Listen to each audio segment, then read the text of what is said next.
Runners at first and third and 2 outs. Albert lifts it in the air out to center, and that's number 7.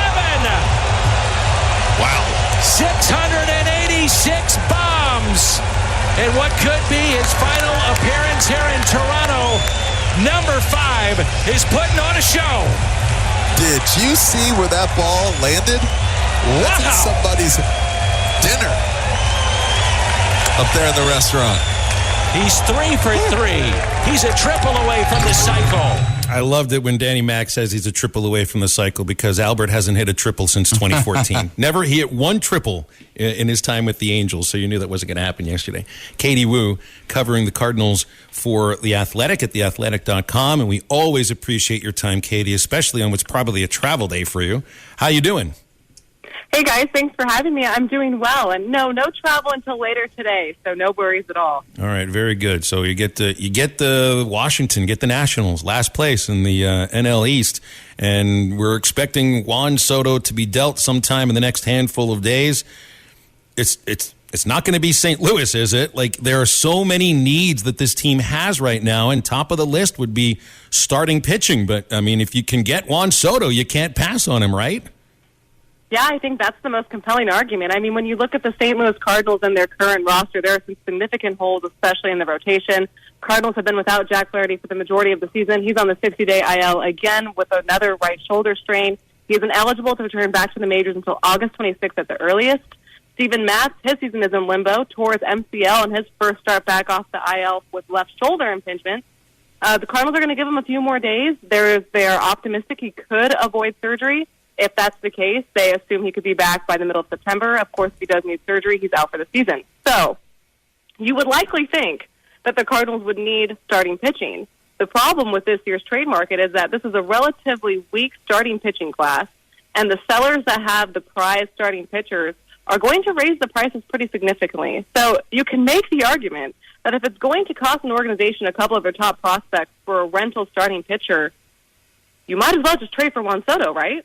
Yeah, that's right. Well, and especially for, it's well known about the Cardinals' issues with injuries and lack of pitching depth behind those injuries in the minor leagues, too. I mean, it didn't work out for Jordan Hicks as a starting pitcher. Andre Pallante is right now getting starts for you. Michaelis and Wainwright, of course. I mean, these guys have been pitching great all year, but it just feels like more than anything, St. Louis needs pitchers. You did a great job breaking down some of the pitchers you think are available. You're right. It's not like the best free agent. It's not the best crop of pitchers that are available on the trading market. But guys like Jose Quintana, Ian Happ, Frankie Montas could be top of the list. You don't think the Cardinals will trade inside the division, or that they'll find teams that are willing to trade inside the division? But what about Pittsburgh and Chicago, two teams that, they don't contend right now? No, I really don't think the Cardinals are in a position to trade within the division. I think that's something that the organization has pretty much strayed away from the most part. There are some cheaper arms available outside of the NL Central that really come into play. I know the Cardinals have been interested in Frankie Montas in Oakland for a while. I know he's also dealt with some shoulder inflammation right before the All-Star break, but he's made 19 starts. He's pitched twice since that shoulder inflammation break. And he certainly seems like a prime target for the Cardinals, but he is going to cost heavily, almost as much as what teams are asking for Soto. Now, he's not going to cost 4 top prospects and some players with substantial team control, but he's going to require a couple of top prospects at the minimum for a rebuilding Oakland team. So, again, it makes sense. If you're going to give up that heavily for a starter, you might as well look to trade for Soto and then see what's left. And that's kind of what the story on The Athletic just went up a couple of minutes ago details. It looks at 8 starting pitchers outside of the NL Central that could be a potentially cheaper option for the Cardinals. But look, the Cardinals aren't necessarily looking for a pitcher with multi-years of control.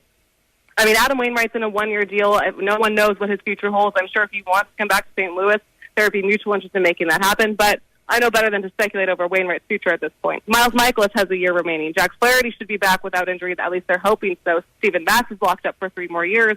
The Cardinals essentially need a stopgap starter, so it doesn't make sense for me to see them giving up so many prospects and such a hefty return for a couple of months of need, which is why you look at guys like Noah Syndergaard, you look at Paul Blackburn, another suitor out of Oakland, you look at guys like Chad Kuhl with the Rockies, and you even look at maybe a Zach Greinke. You can see what you can get on the free agent market for a half year of control. Martin Perez is probably your best option there. He's on a 1 year, $4 million deal with Texas. We're not sure if Texas wants to trade him. They're certainly not a playoff team now, but there has been talk about possible extensions for Perez.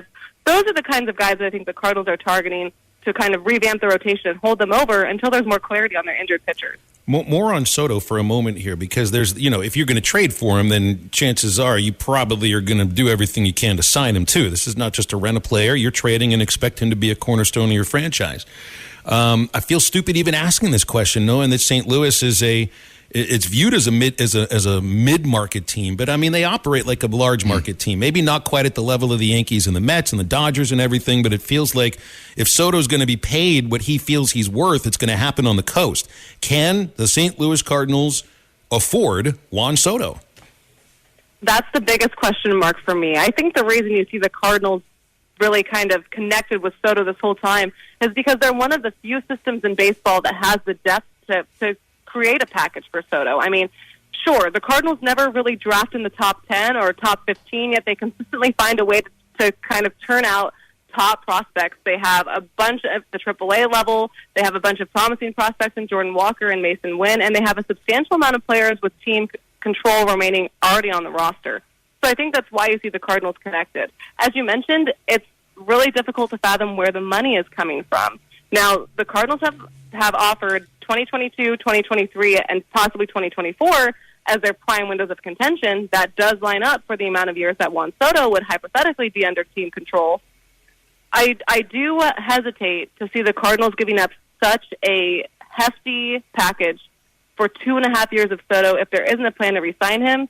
I also don't know where that money would come from. It would be so unlike St. Louis to offer an extension of $500 million. I mean, their biggest extension that we've seen lately came in 2019 with a 5-year, $190 million extension for Paul Goldschmidt, and that was a big deal for St. Louis. So I'm not saying it's improbable. I do think it's possible the Cardinals trade for 2.5 seasons of Soto and then potentially let him walk if it lands him a World Series, but it doesn't make sense to trade for him in the big picture and not have a plan to extend him.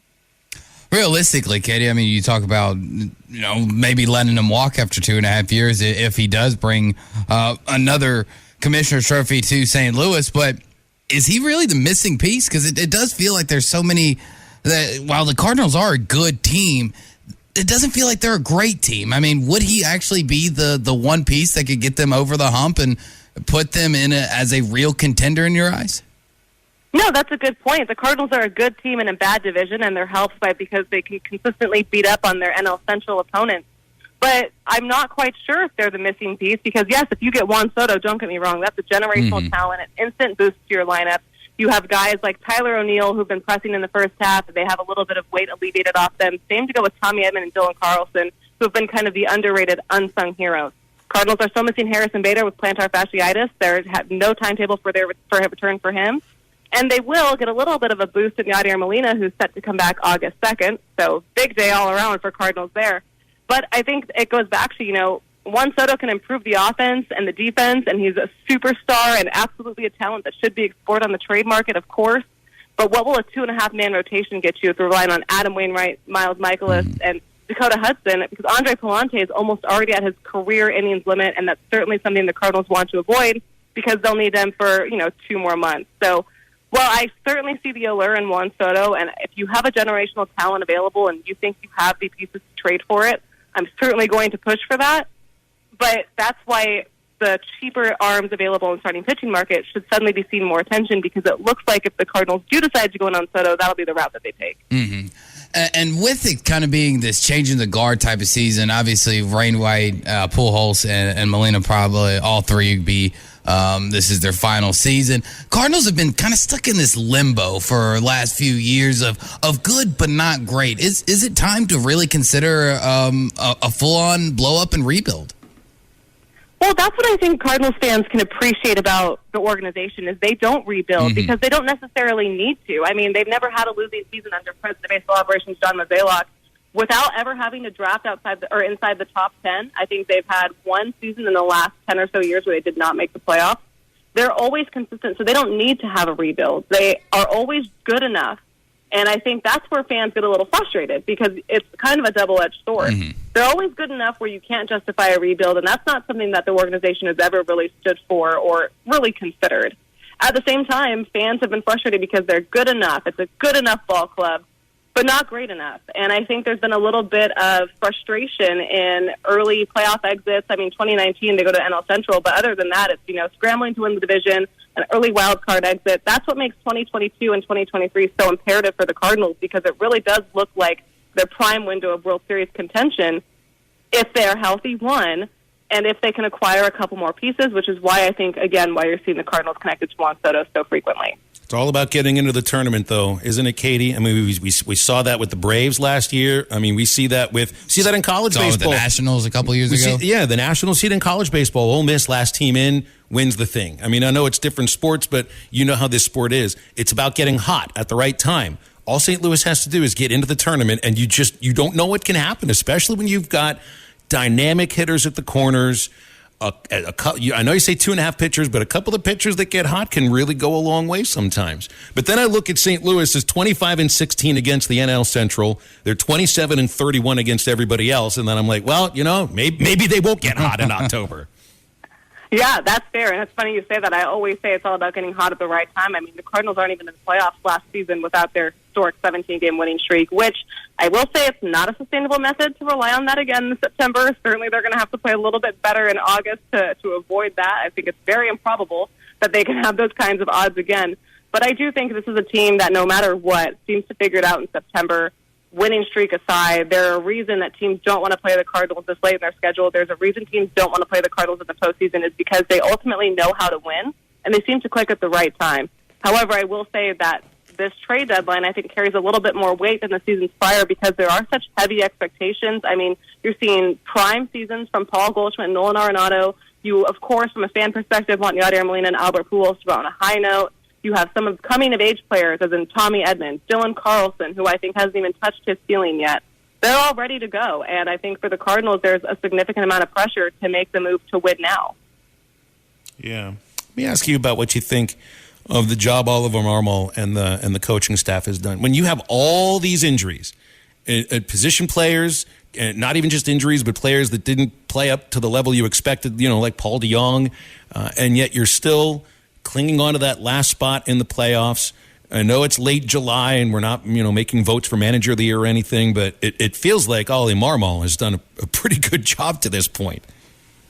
I think I would agree, and I think the biggest difference in Ollie Marmol's tenure that we've seen in managers in the past has been his willingness to embrace flexibility and lineup fluidity. And I've talked about this pretty frequently, but we're seeing a lot of different lineups each day. Ollie Marmol is not someone who's committed to playing the same 9 every day. He really likes the versatility. It's what makes guys like Tommy Edman and Brendan Donovan so valuable to this club because he can slot them in any other position, really play the matchups. He's not afraid to bench guys when they're not playing well. He's not afraid to pull guys out when they're not giving full effort. I think Ollie has a pretty good command of this clubhouse when you have 2 cornerstones and Paul Goldschmidt and Nolan Arenado in the corners of the infield. And you have guys like Tyler O'Neill coming back from injury. You have Dylan Carlson again. Really, I think could be a breakout season for him. And you have expendable pieces like Tommy Edman and Brendan Donovan to slot around and play different positions. I think that is super, super helpful. I mean, the Cardinals had a brutal first half of baseball. They had one of the toughest schedules in baseball. I think the only toughest one on paper was the Dodgers. But their second half schedule is regarded as the easiest in baseball with their significant amount of off days. I think that's where you're really going to see Ollie put his best foot forward because he'll have not only the lineup flexibility to make these decisions, but ample off days to go into those decisions as well. Partners at BetOnline continue to be the #1 source for all your betting needs and sports info. Find all the latest odds, news, and sports developments, including this year's Wimbledon Finals, Major League Baseball, the latest fighting news, and even next season's early NFL futures. Head to the website or use your mobile device to sign up today to receive your 50% welcome bonus on your first deposit. Just use our promo code BLEAV. That's BLEAV to get the bonus and get into the action. Bet online, where the game starts.